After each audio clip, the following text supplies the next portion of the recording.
Guys, welcome back to my channel. I know it's been like a month. I've been busy. School just started. But anyways, let's get straight to the point, okay? Okay, so today we are talking hair.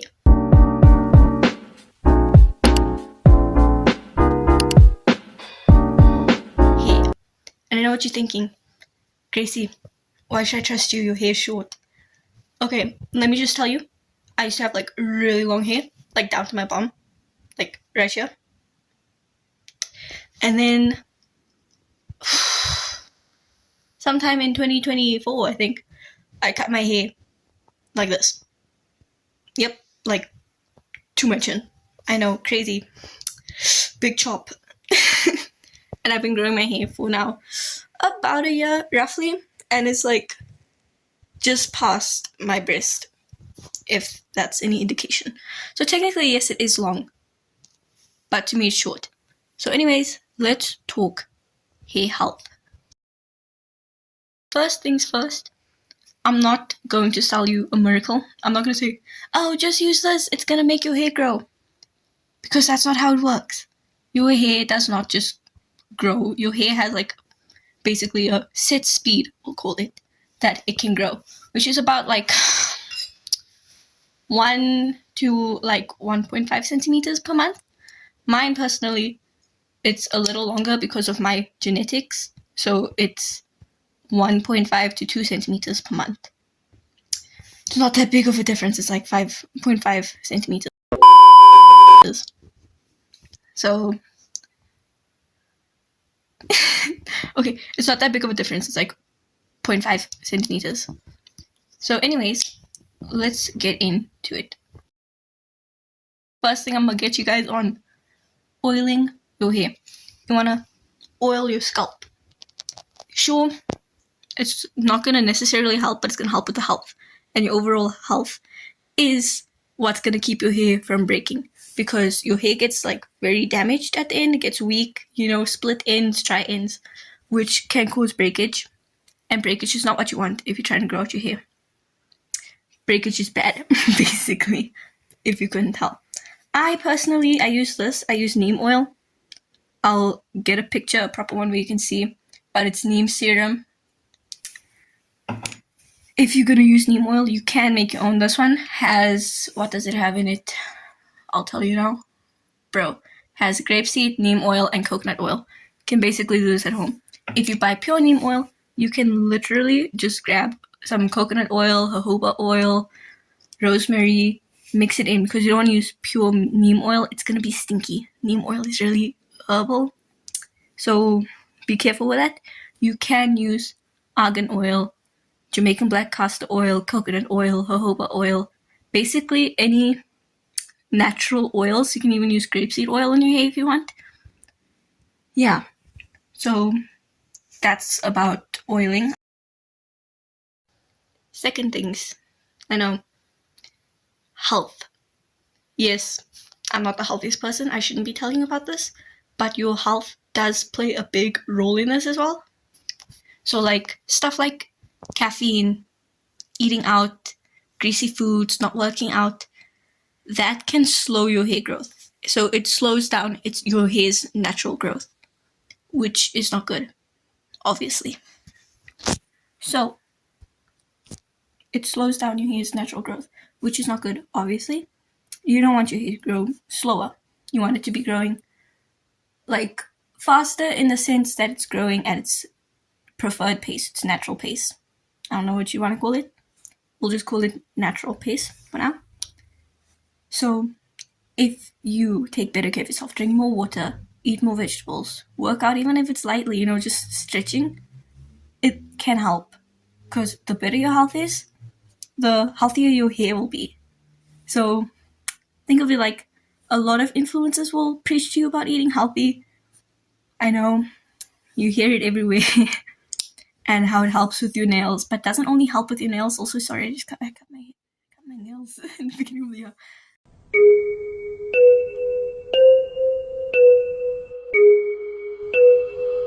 So like, it helps with your nail growth. I don't know if you guys saw in the last video you could even see, but I had like really long nails before. And health is a part of what I did. I like tried my best to eat healthier, even if it was just slightly, and like work out because that can really help. So yeah, I don't know. Just be healthier. I don't want to tell you what to do. Next thing I'm going to talk to you guys about heat. You do not want to be using heat constantly on your hair. I know you want to look like Angelina Jolie, like her hair is always perfect, and you're thinking, wow, but she uses heat and her hair looks good. But yes, she can also like afford these like fancy keratin treatments. So, like heat, you need to try to avoid it. Even if it seems difficult, like every once in a while it's fine. Like I straightened my hair just like a few minutes ago. And I'm probably gonna like and I'm probably gonna curl it anyways tonight. I just blow dried it because my hair was wet and I needed to film this. But like you need to try to cut back on heat. If you're gonna use heat protectants. And I know I'm gonna talk about this in my next one, silicone. You don't really want to be using silicone. It can be damaging, which you're gonna get into right now. Okay, what's this? Number 4 I think. Silicones and sulfates. You want to try to avoid those as well. I personally use baby products. I use baby shampoo. I'll put a picture of the baby shampoo I use here. Or I use kids shampoo from the same brand. I'll put it up here as well. And basically I use any products that's for kids. For babies and for kids. Because they don't put sulfates in them. Because sulfates are to loosen up the silicones on your hair. So yes, silicone does make your hair look better. It makes it look shinier. But tell me, what's better in the long run? Like temporary shine or actual healthy hair that shines on its own? Like, you know, glossy, looking there like an influencer. Yeah. So, I'm not saying you shouldn't. If you're going to use a heat protector, you should be washing your hair with sulfates. It's going to clean it up. But you should not be doing this every day, every week. Like once a month is fine. Once in a while. I'm not going to judge you though. Do what you want. Okay. Okay. Next thing I'm going to talk to you guys about is washing your hair. You want to wash your hair when it feels oily or itchy. No one can tell you when to wash your hair except for you. So all those people that's telling you, oh, you should wash your hair once a week, you should wash it twice a week, that's their hair, not yours. Everyone's hair is different. I personally wash my hair like 1 to 2 times a week, depending on how that week goes. And sure, you can use dry shampoos in between if maybe you can't wash your hair on that day and you need to go longer. Which brings us into the next topic. Is dry shampoo. I know, I just said that you should use dry shampoo if you need to, which is only when you need to. Yes, I own dry shampoo. I do use it sometimes, but I try to wash my hair. Dry shampoo is temporary. If you're going to use dry shampoo, you should not be oiling your hair because it's counterproductive. Because dry shampoo is supposed to soak up the oils from your scalp, and it's sitting there on your roots over here. I know, it sits there, and you should not be oiling your scalp if you've recently used dry shampoo. So wash your hair before you oil your scalp. And yeah, just try not to use dry shampoo. Try to avoid it. Try to wash your hair. Okay, another thing I'm going to talk to you guys about. No, I'm not going to go fetch mine right now. But hair perfumes. The alcohol dries your roots and your ends, which you do not want. You do not want dry ends and you do not want dry roots, especially your ends, because those will break. Like we said in the beginning, breakage is bad. Yes, I use it, but I also put oil on the ends of my hair, which does keep it a little stronger. And, you know, it's fine. You want to smell good. I'm not telling you not to use it. I use it myself. Okay. Okay, next thing I'm going to talk to you guys about, brushing your hair. Please do not rake it through your hair. You're going to cause breakage. Breakage causes split ends. You want to brush from the ends of your hair, slowly holding here, and then you brush the end all the way up to your roots. It's going to be super easy, less breakage, always a nice day if you can avoid breakage. I needed to put my phone down for this one so I could show you. When you are drying your hair, you want to use a microfiber cloth if you can. It's gonna prevent damage. We go and return back to number one, damage is gonna ruin your hair. And when you dry your hair, you don't wanna, this is gonna hurt my soul to do. You don't wanna do this. That's gonna break your hair. Squeeze. You're gonna take your cloth, you're gonna squeeze gently until it's 80, 75-ish% dry. To that point, you can either blow dry it or leave it to air dry. Next one, I can't find mine right now, but a silk bonnet or satin bonnet or pillowcase. Yeah. You want to be using silk or satin pillowcases or either a bonnet because, like I said, rubbing your hair, going back to number one, causes what? Say it with me, guys. Causes breakage. You don't want that. So, what you're gonna do? You're gonna braid your hair. Something loose, something that doesn't cause tension. Because, again, back to number one, tension causes breakage. I know, so surprising. A lot of things can cause breakage, and breakage is bad. So, try to, convince your parents if you're young. Convince your parents, convince your credit card if you have to allow yourself to buy a silk or satin pillowcase or bonnet. Will really help. And I will try to show you guys some nice braids or buns or something that you can put your hair for when you're sleeping so that you don't cause tension and breakage, because it's going to cause a lot of breakage here in the front and you're going to have flyaways. I know, surprising. Okay, so that is basically everything that I can think of right now that I can tell you that I do to help with hair growth. So I'm going to try to show you guys some hairstyles that you can do, protective styling that you can do to help prevent that breakage.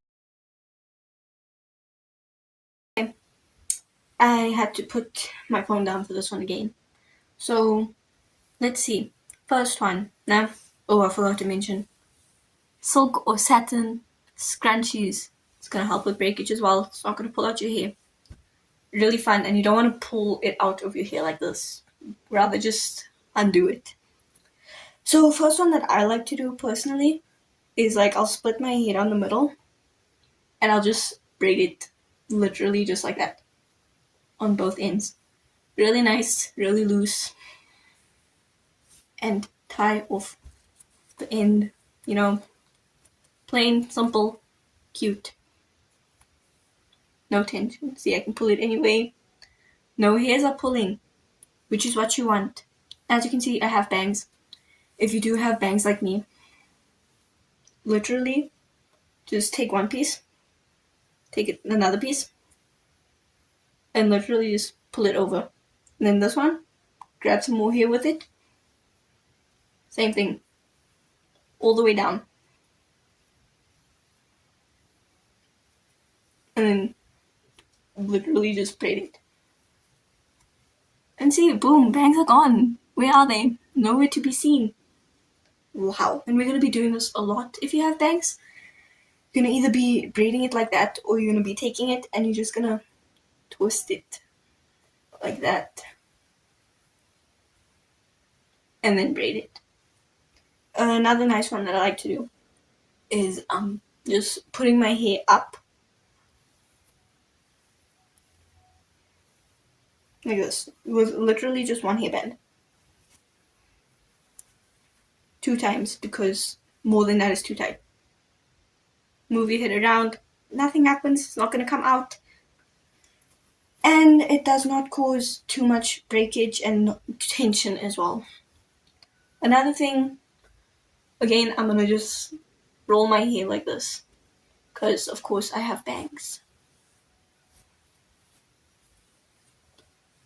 And then once it's like this, I'm literally just gonna pull it to the back, like this, low ponytail. And then I'll put it in my silk bonnet, which I still cannot find right now. I'll find it later before I go to bed. Another one, if you have a clip, I don't have a clip with me right now, but you can literally just take your hair up, roll it like this, and then with two tiny little claw clips, you're gonna clip here and here, and it should be loose enough that it can move around freely on your head. Another one that I like to do personally is I'll do my little rolling thing again, and then I'll literally just braid my hair at the back. I don't know if you can see. Braid my hair behind my head like this.